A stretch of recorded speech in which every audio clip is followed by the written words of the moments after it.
No DQ Galaxy. We are live with the AEW Dynamite recap for Wednesday night, June 8th, 2022. We have the AEW Forbidden Door pay-per-view event coming up fairly soon at the end of the month. With that being said, let's get right into the recap. Shout out to everybody watching this, whether it's live or on demand. And I realized I screwed up. I put the start time at 11:05, thinking it's Monday night. It is actually Wednesday night. Hopefully people are force of habit and they tune in at 10 o'clock. Otherwise, my apologies. Anyways, let's go ahead and get started. Interesting to note that AEW was back to the regular Dynamite set. Last week in Los Angeles, we had a different set with LED screens. This week it was back to the old one. I guess it was just a one-time thing, or maybe they'll use it for special events.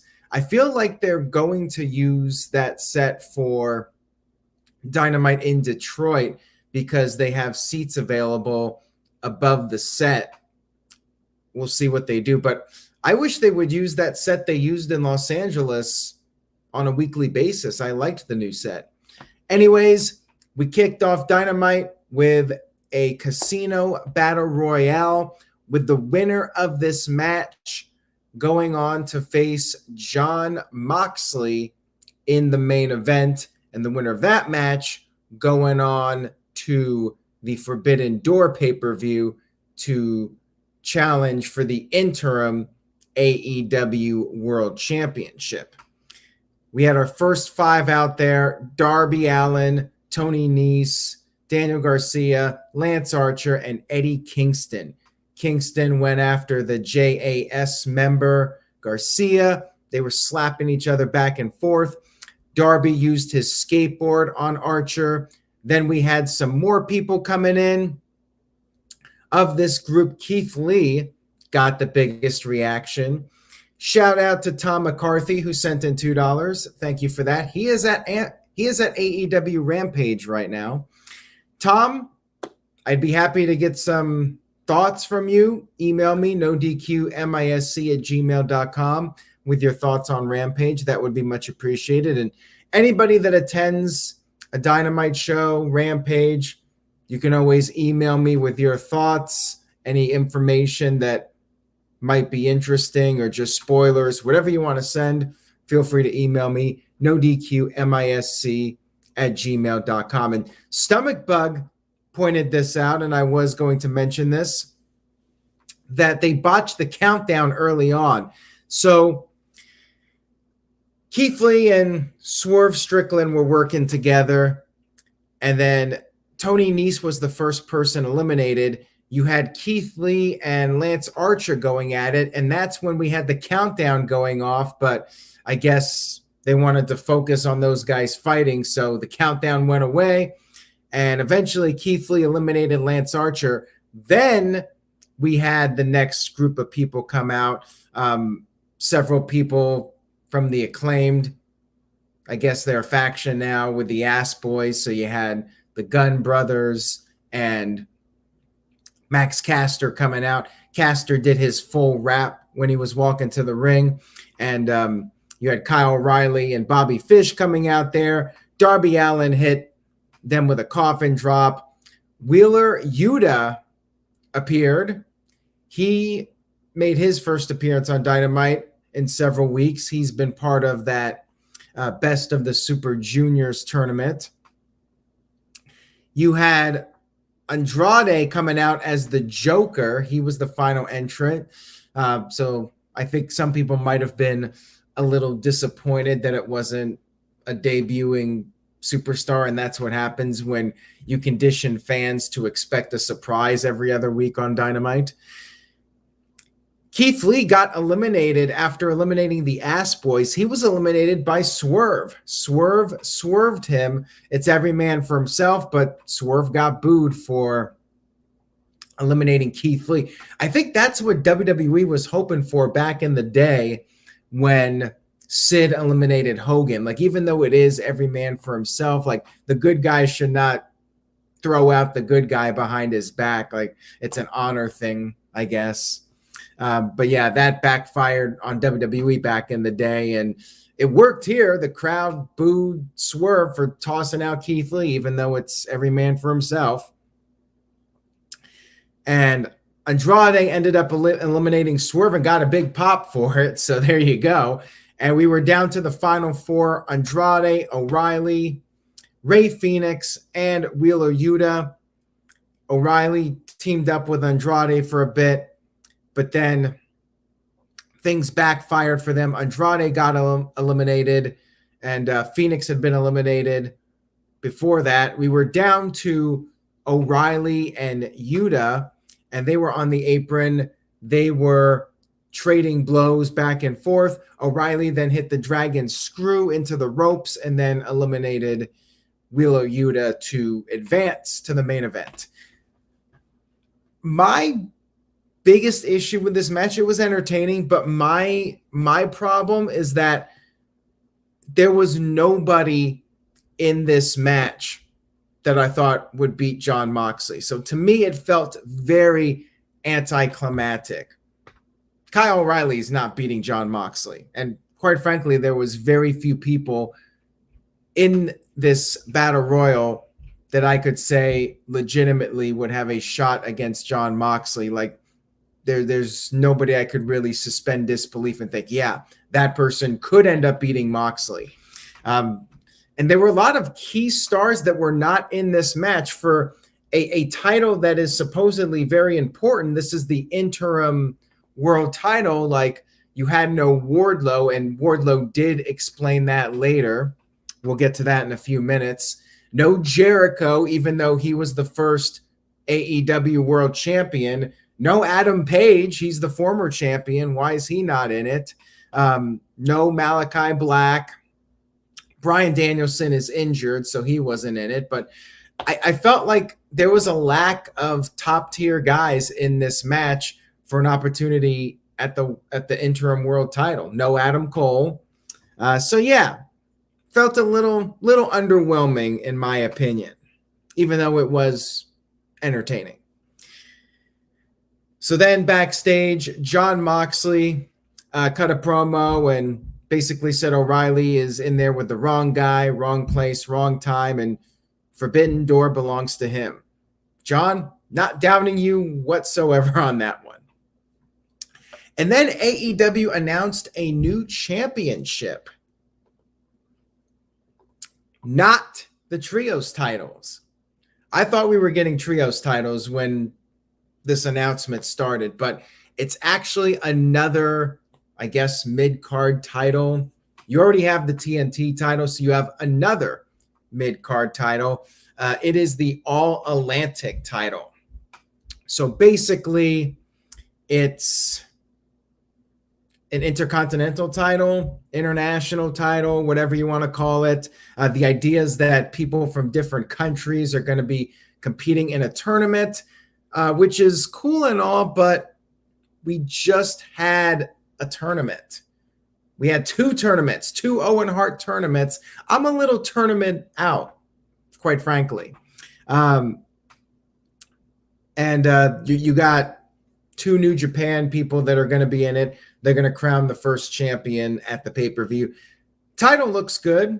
I'll give them that, but I'm not really a belt guy. I never have been, so it doesn't really matter that much to me, but I will give them credit. It was a nice-looking championship.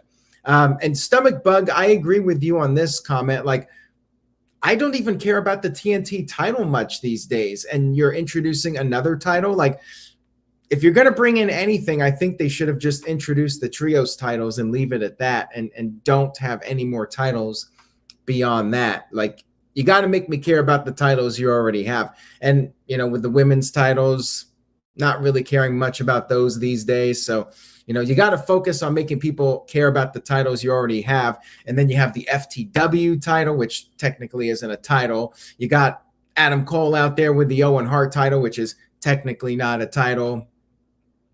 And you got the Ring of Honor tag team titles, the Ring of Honor Pure title. Like, you have all these titles already on your television show that I don't really care about that much. So I want to say that I'm looking forward to it. I think it'll be a good tournament, but yeah, I think the timing is a little off on this one and not necessarily a title that needs to be introduced at this point.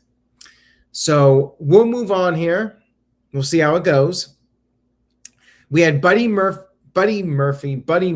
whatever his name is, Buddy versus Pac. Very good match here. These guys always deliver. 205 Live special. We got dueling chants, back and forth, fight forever. If you've seen these guys wrestle in 205 Live, you pretty much know what to expect. They're going to put on a clinic. These guys have great abs. And Pac hit a Poison Rana, hit the Black Arrow, got the win. And then afterwards, the Death Triangle came out to celebrate. House of Black then appeared on the stage, a little confrontation there. And Pac advances in this tournament to crown the Intercontinental AEW champion, or I forgot the name of the championship, All Atlantic title. There you go. What about an All Pacific title? Why does Pacific never get the love? It's always Atlantic. We had Eddie Kingston cutting a little promo backstage, saying that he wants a piece of Jake Hager. And then we had Trent Beretta in the ring, because throughout my entire life, I just want to hear Trent Beretta cutting promos. He said that it's National Best Friends Day, and nobody's there. And he's upset about that DQ from last week when him and Rocky Romero were going for the Ring of Honor tag team titles. And he called out FTR. He wants another tag team title match. So FTR then came out and said that Trent Beretta's issues should not be with them, but rather should be with Will Ospreay's Bitch Boys. And funny enough, right on cue, he just happened to be there. Will Ospreay showed up. He's from New Japan Pro Wrestling. He's considered to be one of the best wrestlers in the world. He's great at acrobatics. He came out there and he's got this faction called the United Empire. And these guys came in, they attacked FTR and Trent Beretta from behind, beat the crap out of them. And then Will hit Trent Beretta with this elbow strike. He put the pad on, took him out. Will Ospreay and AEW. I'm sure he'll have some bangers, as the young kids say. I wish I could say I was more excited for it, but I don't follow New Japan Pro Wrestling. So I'm happy for the people that love the guy and want to see him in AEW. But I'll see what he's made of, and maybe I'll become a big fan. We'll have to see. We had William Regal backstage talking to Kyle O'Reilly, telling O'Reilly to maybe think about bowing out of this match and think about his wife and kids. And Regal wished him luck, because O'Reilly is going to get his head cracked open. William Regal very much telling the truth here, because we all know Kyle O'Reilly ain't beating Jon Moxley. We had David Finlay, the son of Fit Finlay, another New Japan guy, versus Hangman Adam Page. Adam Cole was out there on commentary. Another good match here. I wasn't that emotionally invested in it, but good match. You had Adam Page taking a sip of a fan's beer, and the fan kept drinking the beer. So I guess, it's 2020, but people are drinking other people's beers. More power to them. And Page built up some momentum, but then Finlay cut off that momentum with a chop block, and Page made a comeback, started selling his knee, and then eventually Page was able to pick up the win with the buckshot lariat. No surprise here. You got to build Page back up after that loss. And then afterwards, he cut a promo and said that he'll have to worry about the world title later, because he wasn't in the Battle Royal, and it doesn't look like he's going to get a title shot anytime soon. Why? This wasn't explained why Page was not in the Battle Royal, and why is he not getting another title shot? I'd like to know this. Shouldn't he get a title shot, especially if CM Punk is injured. You know, the guy that just lost the title, held it for 6 months, say, hey, you know what? This guy should get another opportunity to be the interim champion, get another chance. You know, I'm not the biggest fan of the instant rematches or the former champion, but I do feel like sometimes they should get another opportunity. But yeah, so there's some mystery reason as to why Paige is not getting a rematch or even getting an opportunity to get a match for the title. And I did mean 2022. I'm still stuck in the 2020 mindset. That's the problem. So Paige figured that since he's not getting an AEW title opportunity, he's going to go for another title. And we got Forbidden Door coming up. So he's challenging Okada for the IWGP Championship. And Adam Cole was not happy about this. Adam Cole got on the mic and said he's been on a freaking roll. He won the Owen Hart tournament, and he should be getting the IWGP title shot, and said that Paige's time has come and gone. I guess that means we'll be seeing Cole versus Paige, perhaps, with the winner facing Okada. I know Okada's got a match coming up, so he might not be champion. Yeah, right. But yeah, I suspect it will be Paige versus Okada at the pay-per-view.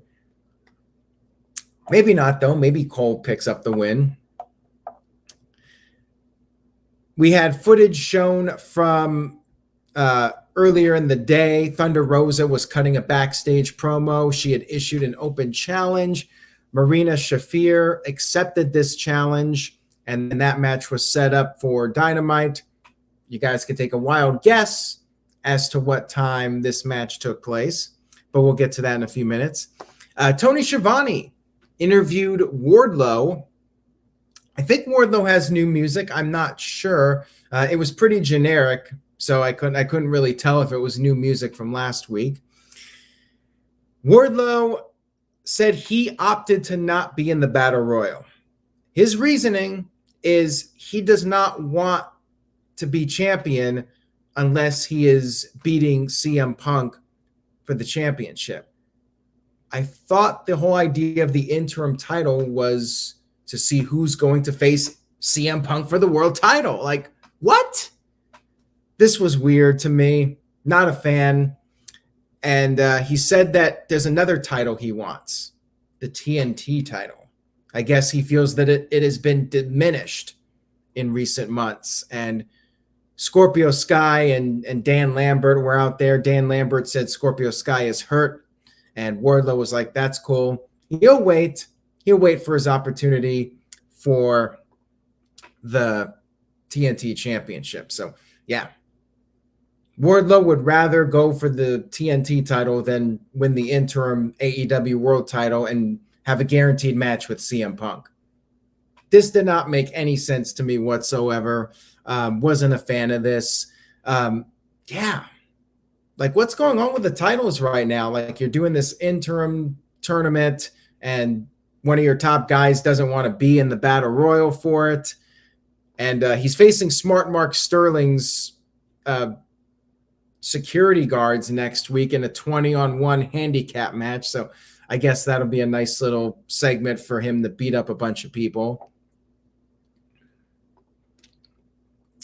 I wanted to see Wardlow in the tournament and just push him, but I get it, you know, that wasn't in the plans for the booking, so they got to hold off on it. But to me, it just didn't feel right.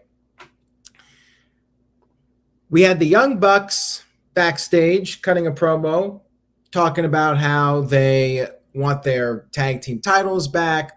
The Hardy Boys interrupted, and then Christian and Jurassic Express showed up and proposed a challenge. Next week, a triple threat ladder match on Dynamite. Pretty big match here they announced for next week. That should be a big one. I could definitely see a title change next week. That should be a hell of a match. That's coming up on next week's show. And then 9:25, 9:30, you guys know what's up. It's Thunder Rosa versus Marina Shafir for the Women's Championship. Marina Shafir might have the worst entrance music in wrestling. Like it is like the complete opposite of a song that gets you excited, gets you pumped up, ready to see a fight. Like, what the hell is up with that music? Like, if I want to listen to that music, I'll go on a nice nature walk or go to a spa and relax. Like, why is that music being used for a wrestler? Like, it just doesn't fit at all. Anyways, not much of a match here, kind of just your standard women's TV match. I mean, there's really no reason to care about Marina Shafir. So it's just like, somebody for Thunder Rosa to beat. At least she's getting a match. I'll give them that. At least Thunder Rosa is defending the title, but would have been nice if they built up somebody that, could potentially beat her and people would believe that there could be a new champion. Like, yeah, I mean, it's just somebody for Thunder Rosa to beat. So it's fine. And after the match was over, Shafir attacked Rosa, put a submission on. Toni Storm made the save, and then Thunder Rosa hit the Fire Thunder Driver, and Storm picked up the championship, so a little tease for Toni Storm being a contender, and handed it to Rosa. Now, that's a match that should be interesting. Don't know if they're going to hold off on that till All Out. I mean, that's still quite a ways away. I could see them doing that sooner. And that'll definitely be one to watch. We had a little promo backstage with Jade Cargill and the Baddies this Friday on Rampage. Athena will be facing Red Velvet in her route to try and get a TBS championship match against Jade Cargill. And then we had a main event match. Jon Moxley versus Kyle O'Reilly. Winner advances to Double or Nothing. I mean, good match here. I mean, very, very solid match with these guys. They're hard hitting. Lots of trading blows. They're kicking each other. They're striking each other back and forth. Moxley dominated the early part of the match, and O'Reilly hit the dragon screw in the ropes, just like how he won earlier.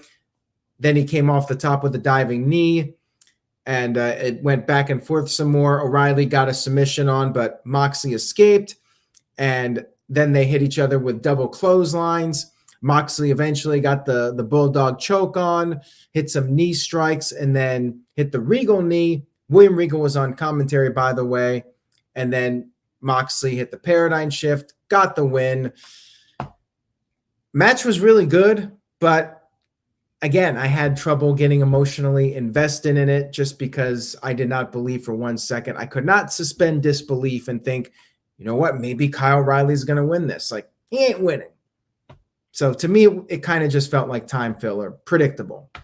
And that was Dynamite, everybody. I thought it was kind of a letdown after last week. Last week was a red-hot show, one of the best Dynamites. And I felt like this week it kind of cooled off a bit. They did build up Forbidden Door a little bit. So, that's the focus, and they did good with that. They built up next week. Next week, they got that triple threat ladder match. But overall, this week was just okay, in my opinion. Kind of a flat show. Good, but flat. So I'm going to give it a B-. If you're a New Japan fan, then you'll definitely want to check it out. Will Ospreay showing up. I'm sure to fans of both AEW New Japan will enjoy that. But everything else was probably not something you absolutely need to go out of your way to see. I would say it's a somewhat recommend, but definitely not at the level of last week. That's for sure. And no mention of MJF whatsoever. So they're really trying to make this come off as real. They took him out of the intro, and yeah, he has disappeared from the world of AEW for now. And we'll see how long that lasts before we see him pop up again. So yeah, show was okay. Thank you everybody for tuning in tonight. I appreciate your viewership and support. If you enjoyed the video, give it a like, spread the word, tell a friend. And if not, I apologize. But thank you for checking it out anyways. Have a great rest of your week, everybody. I'll see you next time for the No DQ review. And remember to say yes to NoDQ.com. See you all next time.